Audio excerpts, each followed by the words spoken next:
One of the defining features of the ST10 is its triple light setup. Main spotlight provides a powerful, focused beam, ideal for long-distance visibility during night walks, hiking, or emergencies. Side white floodlight offers wide-angle illumination, perfect for close-up tasks such as reading, repairing gear, or cooking at camp. Red light preserves night vision, reduces eye strain in the dark, and attracts fewer insects. Its flashing mode can also serve as a safety signal, making it valuable for outdoor excursions or roadside situations. Ease of use is a priority in the ST10's design.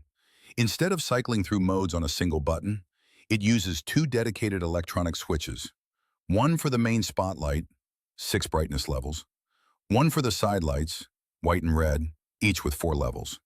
This setup eliminates confusion, allowing quick, direct access to the exact lighting you need without unnecessary toggling.